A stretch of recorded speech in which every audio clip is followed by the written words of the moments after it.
Bom dia! Tudo cada vez melhor? Espero que esteja tudo cada vez melhor na sua vida.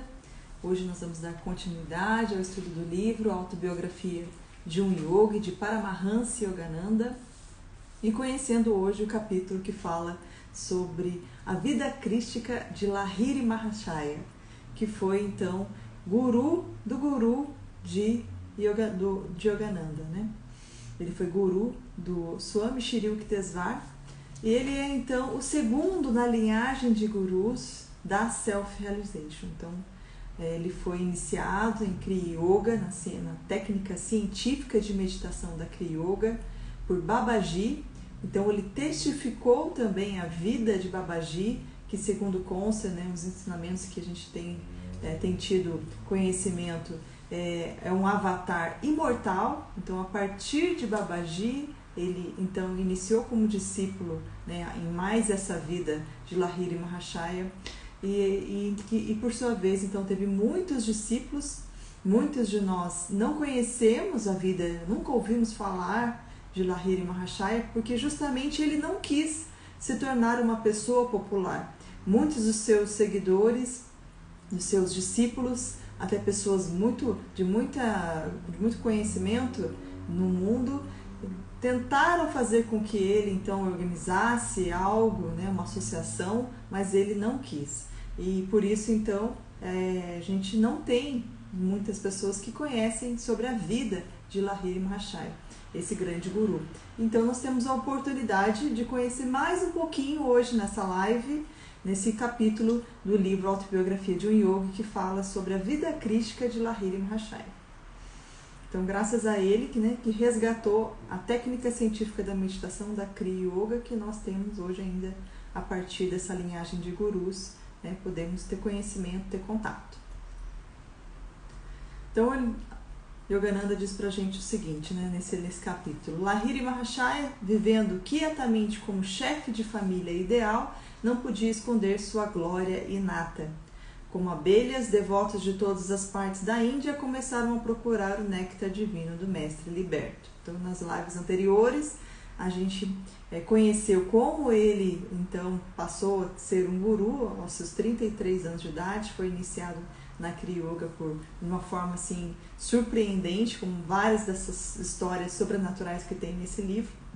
E passou, mas segundo a própria orientação do seu mestre, Babaji, que ele deveria continuar vivendo a sua vida no mundo, né? No caso dele como chefe de família, mas ao mesmo tempo ele não poderia, como diz aqui, não conseguia esconder essa sua glória inata. E como abelhas, muitos devotos de todas as partes da Índia começaram a procurar, né, como mestre divino e liberto. Ele também trabalhou, né, por 35 anos numa instituição do governo. Naquela época, né, século XIX, 1860, década de 60 do século de 1800, ele estava como contador de uma companhia do governo, então, que dominava a Índia naquela época, o governo britânico. E aí, um dia, o superintendente dele, o superintendente inglês, né, estava triste, né, e bastante assim, angustiado, porque dizia então que a sua esposa estava enferma lá na Inglaterra. E ele, naquela época, né, para receber notícias, era algo bastante demorado. Então, Lahiri Mahashaya, olhando para a tristeza do superintendente, falou assim: não se preocupe, eu vou atrás de notícias. E sentou-se em meditação, num local isolado, né? E depois de então, da sua meditação, regressou com um sorriso consolador para o superintendente, dizendo: sua esposa está melhorando, agora ela escreve uma carta, e citou alguns trechos dessa carta, inclusive. Tempo depois, a carta chegou, com boas notícias realmente em relação à saúde da esposa, e citando algumas das mesmas frases que Lahiri Mahashaya falou para o superintendente naquele dia. Meses depois, a esposa veio visitar, né, o marido na Índia, e quando encontrou, né, se deparou com Lahiri Mahashaya, fez uma reverência, identificando ele como alguém que ela viu no seu leito de enferma, sobre uma aura, né, gloriosa de luz, e ela contemplou essa imagem ao lado do seu leito, e depois disso ela se sentiu e foi então diagnosticada como doença extirpada curada. Continuando então, o capítulo diz o seguinte: dia após dia o sublime guru iniciava 1 ou 2 discípulos, devotos em Kriya Yoga. Além dos deveres espirituais, profissionais, como eu falei, ele trabalhava como contador nessa companhia, e familiares, passou a interessar-se entusiasticamente pela educação. Organizou numerosos grupos de estudos e tomou parte ativa no desenvolvimento de uma grande escola secundária no distrito de Bengalitola, em Benares. Nas reuniões semanais, que vieram a ser conhecidas como Assembleia do Gita, o guru explicava as escrituras e há muitos sinceros buscadores da verdade. Então é interessante, como eu falei, ele não buscava essa autopublicidade, mas interessou-se, apesar de todos os seus deveres, pela educação, com mais de um, o próprio Yogananda também, mas sua primeira organização foi uma escola, com mais de um desses grandes mestres percebem o valor da educação, para transmitir ensinamentos benéficos. Continuando, ele conta pra gente que a vida harmoniosamente equilibrada do grande guru, chefe de família, tornou-se uma grande inspiração para milhares de homens e mulheres. Ganhando apenas um modesto salário e sendo econômico, despretensioso, acessível a todos, o mestre continuava de modo natural e feliz na trilha da vida disciplinada no mundo. Então ele mantinha esse exemplo de vida, uma vida harmoniosa, equilibrada, como chefe de família, organizando ali sua economia despretensiosamente e acessível a todos, vivendo essa vida disciplinada. E aí ele deixa aqui um ensinamento: lembre-se de que você a ninguém pertence e que ninguém lhe pertence. Algum dia subitamente terá de abandonar tudo, portanto estabeleça o contato com Deus agora. Medite incessantemente e logo contemplar-se-á como essência infinita, livre de todo tipo de sofrimento. Então esse foi até uma parte desse estudo que eu recortei para que as pessoas conhecessem que tipo de ensinamento Lahiri Mahashaya deixou durante a sua vida aqui. Então ele sempre lembrando, como muitos ensinamentos da Índia, sobre o desapego, sobre a gente não se apegar a nada, A gente tem aí com um exercício de amor com a nossa família, mas esse amor, como a própria filosofia ensina, tem que se expandir, mais do que a nossa família, mas mais do que a nossa nação, mas também abranger toda a humanidade. Então, por quê? Porque a gente, a qualquer momento, podemos não estar mais aqui nesse plano. Então, a nossa única meta não é buscar acumular coisas, assim, a nossa única meta deveria estarmos mais próximos de Deus, porque não vamos levar as coisas desse mundo. Então, medite, incessantemente, busque exercer esse relacionamento com Deus para que a gente possa, então, conseguir chegar a contemplar a nós mesmos como essência infinita, livre de todo o sofrimento. Continuando, ele diz: o mestre incentivava seus vários discípulos a aderirem à boa disciplina tradicional de seus próprios credos, enfatizando a natureza abrangente da Kriya como técnica prática de libertação. Então é interessante que ele não queria que os devotos ficassem ao seu redor, e pregando dogmas e prendendo os seus discípulos. E, pelo contrário, ele incentivava os seus discípulos a aderirem à boa disciplina tradicional dos seus próprios credos, então dos seus diversas religiões, que eles então se aplicassem nessa boa tradicional disciplina dos seus próprios credos, enfatizando também, então, dessa forma, a natureza abrangente da Kriya Yoga, que poderia estar ali sendo praticada independente da religião dos discípulos. Como sábio discernimento, o guru guiava seus adeptos nas sendas yogis de Bhakti, que significa devoção, Karma, que significa ação, Jnana, que significa sabedoria, ou Raja, real ou completa. Então, com sábio discernimento, ele ia direcionando os seus discípulos nessas sendas, nesses caminhos, nesses passos a passos, para que eles pudessem então ter devoção, procurar ter controle sobre suas ações, buscar a sabedoria e então estar real e dentro da realidade e completos. O grande guru então ensinou seus discípulos a evitarem discussões teóricas sobre as escrituras. Ele dizia: sábio é quem se dedica a compreender e não apenas a ler as antigas revelações, disse. Resolva todos os seus problemas por meio da meditação, troque especulações vãs pela comunhão com Deus. Então,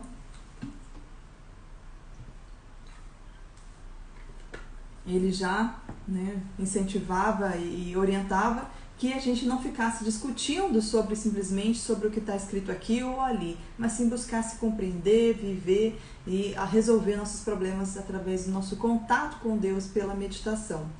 E sim buscando sempre essa comunhão com Deus. Ele continuando, ele diz: limpe sua mente do entulho teológico e dogmático, deixe que entrem as águas frescas e curativas da percepção direta. Sintonize-se com a ativa orientação interior. A voz divina tem resposta para todos os dilemas da vida. Embora a engenhosidade do homem para se meter em dificuldades pareça não ter fim, o socorro infinito não é menos inexaurível. Então, ele orientava para que a gente, mais uma vez, não ficasse preso ao entulho teológico dogmático, uma série de dogmas, defendendo e muitas vezes criando dissensões para defender determinados dogmas. Então, que nós buscássemos a percepção direta, buscássemos estar em sintonia com essa ativa orientação interior, essa voz divina que sempre tem resposta para todos os nossos dilemas, mais do que ficar presos a dogmas e repetidores de teologia. Continuando, ele diz: vários discípulos de Lahiri Mahashaya, ocupando posições de influência no mundo, como eu falei, desejavam expandir o círculo de Kriya por meio da publicidade. O guru negou-lhes a permissão. Ele dizia: deixe que a fragrância da flor da Kriya se espalhe de modo natural. As sementes de Kriya vão se enraizar firmemente no solo dos corações espiritualmente férteis. Então, se nós estamos aqui, buscando entender, até hoje, depois de mais de 1,5 século, ele realmente tinha razão. Então, pelas vossas obras vos conhecerei. Continuando, ele diz: as vidas transformadas e purificadas dos devotos eram a mais simples garantia da imortal vitalidade da Kriya. Mais uma vez, pelas vossas obras vos conhecerei. A partir da aplicação das pessoas que praticam a Kriya, que buscam praticar a meditação em suas vidas, a partir das suas vidas transformadas e purificadas, seriam essa simples garantia da imortal vitalidade, que ela sempre estaria aí à disposição. Em 1886, 25 anos depois de sua iniciação, Lahiri Mahashaya aposentou-se do seu trabalho como contador, depois de 35 anos de serviço nesse departamento do governo. Então, estando disponível durante o dia, os discípulos o procuravam em número cada vez maiores. O grande guru sentava-se agora em silêncio durante a maior parte do seu tempo, na tranquila postura de lótus. Para assombro de todos os observadores, o estado fisiológico habitual de Lahiri Mahashaya exibia características sobre-humanas: ausência de respiração, ausência de sono, cessação do pulso e dos batimentos cardíacos, olhos tranquilos, sem piscar durante horas e profunda aura de paz. E nenhum visitante partia sem experimentar elevação espiritual. Mesmo na breve presença, sem que o guru falasse nada, eles sentiam, todos os visitantes, experimentavam essa elevação espiritual só de estar na presença do mestre. E todos sabiam que tinham recebido a bênção silenciosa de um verdadeiro homem de Deus. E isso, em geral, a reflexão que a gente pode abrir um parênteses aqui, é o que a gente deve buscar nas nossas religiões, nas nossas idas às igrejas, essa comunhão divina, que muitas vezes a gente vai lá buscando resolver uma coisa ou outra, receber uma orientação ou outra, mas o principal é a gente buscar essa comunhão divina.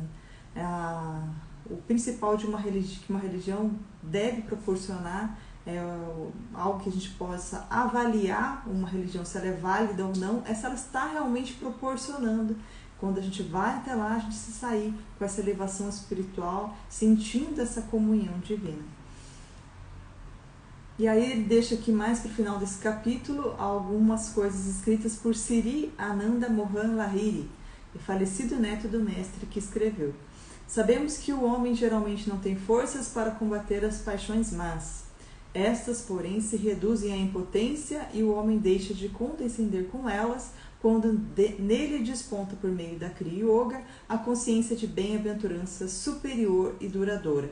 Então, desistir a negação da natureza inferior sincroniza-se com adquirir a experiência da bem-aventurança.